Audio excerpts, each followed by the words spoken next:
And we are back. So it does look like Chrome Kingfisher will be playing DK. So DK versus Olimar. I'm going to be honest, this feels like it would be a really hard matchup for DK.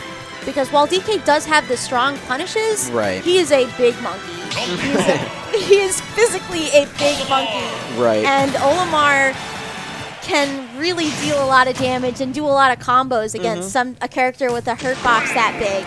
So, but he is a high-class DK player, so he should know how to work around this. And these two guys, both being from MDBA, should be able to know how to play against each other. They've definitely seen each other in bracket at Xanadu before. So it'll be really curious to see how they're able to adapt to each other. And even though DK might have the high percentage on, he is a rage monster. So once he gets the damage on, he is sitting pretty, but not in that situation. He went a little bit high because he had to, and that was all logic needed to get the spike. Playing very carefully, just trying to stay out of the range of DK's long arms, because that monkey grab range can be pretty brutal. Just playing very defensively, but he's doing a good job of keeping the Pikmin off of himself.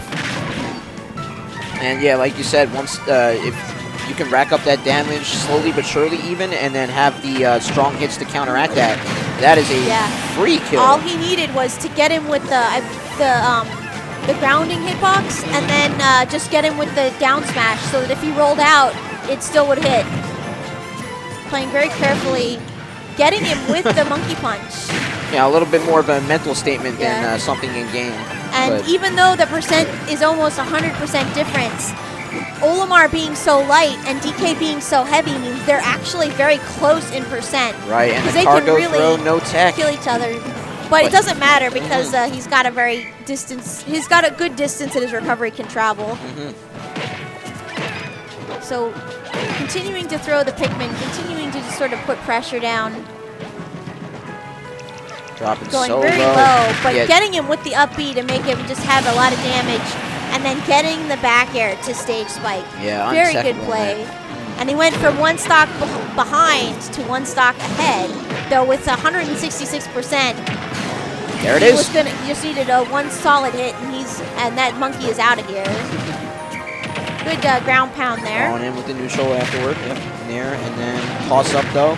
Yeah, just getting the cargo up throw into the up air. Doesn't kill, but able to get some good damage off of it at the very least. And here we go, conversions coming in for Logic. He's got a big hill to climb. But that time he's second. And but getting the spike spike. for his efforts. Yes. He says, "This ledge is mine. Get back." Thunder recreated that. I saw that behind the chair. Game. So I did not have faith in the monkey, and the monkey prevailed. Proved me wrong. So doing a really good job of showcasing why he is able to make DK look so good. I mean, just like the utilization of the cargo throw just alone makes this character very, very formidable to go up against. Because you could be coasting on a DK all you want. A, you're feeding him, and B, you're just one grab away, and you can get stage spike like that. So. Or another thing they'll do if it's really high percent, they can just throw you outwards away from the stage. And it's a DI mix-up as well. Yeah, so you either expect to get thrown into the stage, or you can get thrown out of the stage and still end up losing your stock to it. Right. So very brutal options with that cargo throw. So we'll see what Logic is able to do to counteract the punish game that Chrome was able to demonstrate in the last match. I feel like the hardest thing that Logic has is sometimes it feels like he's having trouble knowing when to mix up the zoning pressure and when to use some of his strong options. And maybe it's because Olimar sometimes has trouble landing those punishing options because item priority on Pikmin, as well as sometimes your Pikmin desync. So that might be some of the holes that we're seeing. But it seems like there are sometimes some holes between when he goes from long-range zoning to trying to hit things with more close-ranged attacks. And I feel like that's those gaps were what Chrome was able to really punish on. And also, if he can pressure DK off to the side... And we get a character swap. We go with Alf instead of Olimar. So, character counterpicking here. And if he can pressure the DK to go low off stage, and if he just has to go for his up B, that's a free kill for Alf now, actually. So you see all that damage that, like, he was able to do quite a bit of work just by using that down tilt. And the interruption from the purple kept him safe because that was a fair incoming for sure. Yeah, that's very true. Sort of zoning with good spacing options to try and keep him away. Not able to get the down air spike though, and using the super armor on the up B to keep from getting spiked or getting hit by anything.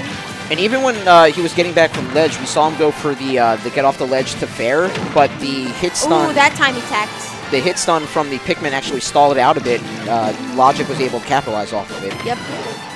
So he can create those pressure situations where he forces DK off. And you can see that's what DK does. He got the kill by winning the war of attrition. He's at 200% before he finally dies. Able to put all that damage and take the stock first because he was able to just outlast the Olimar. Excellent job from Chrome Kingfisher. Again, the platforms might help DK carry off with that cargo throw up into the consecutive up airs. But looks like he's trying to help remove the Pikmin. And just very nice utilization of spacing coming in from Logic too. Yeah. Doing a really good job of, he tried to go for that. And second chance, but just able to snap. And I think Logic was a little too high for that purple Pikmin to connect anyways. Yep. Just a little bit off kilter. Because you really have to hit DK on the head because there's really strong protective hitboxes on his arms. Yeah. But that, you don't need strong protective hitboxes, can't protect you from that. Using the side, or the up B on the ground to try and just build damage at the very least. Yeah, and he threw away all the Pikmin that he could, and he so that he could go underneath, yeah. Slapping away. Oh, I thought he had a grab. Okay, got it. Okay. Got a good conversion out of it anyways. Yeah. And, I mean, right now, it's the opposite of what we saw last time, where he's pretty much lapped him in percent. Up B, yeah. Not quite enough. No action needed. Absolutely. Yeah. Able to get the Gimp with that purple Pikmin snipe.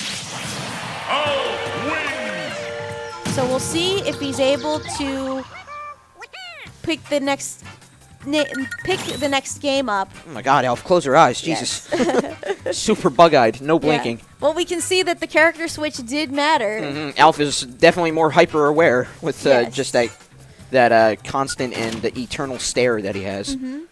And I think the platforms on Battlefield definitely did help as well. Yes, yeah. So it was a good stage counterpick in that situation as well to really give him more options. Yeah, I was thinking that DK could have gotten more with the resets of the up airs, but again, Logic using the spacing and the Pikmin to its fullest didn't even give him that option to begin with. Yep, that makes sense. And we do see the swap to final D, so he will get less off of a cargo throw, but again, he'll be able to just keep it more consistent with how, if he gets one, he'll have a hard time reapproaching the DK as he lands. That makes sense, yep. So that will be good to see. Because I do feel like what really helped, and oh, look at that, he got rid of the red immediately. So I feel like just having the platforms was what was really helping Logic. So I think maybe that's why he ended up taking him off. But now that he's got got stage control, he was doing really well. See that? He made him use all of his Pikmin and just sort of interrupted every single one of them before going in. Wow.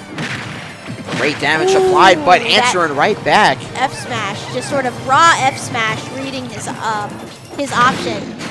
And then reading his ledge option with that raw DK punch. Really good option coverage there. Just doing a really good job to stop him from doing what he wants to do. Again, Logic using that spacing, though, able to hop away from the up B that time and capitalize off the cooldown. And we are still even here. Yep, it's a very close game. Shielding again, you can't use it that far away. You pretty much have to be in your face and at higher percentages to get any sort of value off of that. Yep, that's very true.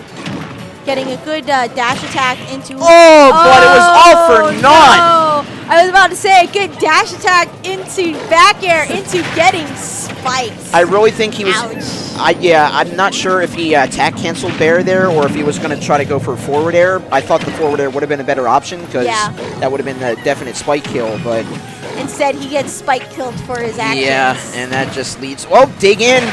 And getting an up smash off of that. Not quite enough to take the stock yet, though. So that's what he really needs, is he needs to take the stock before he loses too much damage. DK can afford to have a little bit of a percent damage on him because the rage does make his move stronger. Right. And Olimar being so light will die a lot quicker than DK will. Ooh, okay, great but tech. He techs. Yeah, it was only that one game, that first game, did he miss that tech. He's gotten every tech since. And he was switching up his timing with the back air too, because Logic, being a very well-practiced player, knows when or how to tech very effectively. But if you mix up your timing, it could throw a seasoned player off. And waiting for the roll get up. Unfortunately, the one thing with DK. And again, the same way it ended the last round. Yep. Oh my gosh. But it was sort of forced because when he was in the trip at the edge of the ledge, DK's rolls are very low. Like he can't roll forwards or backwards. He would still get hit by whatever option Olimar picked. So that F smash would have hit him pretty much no matter what. Right. So he was just trying to do what he could with the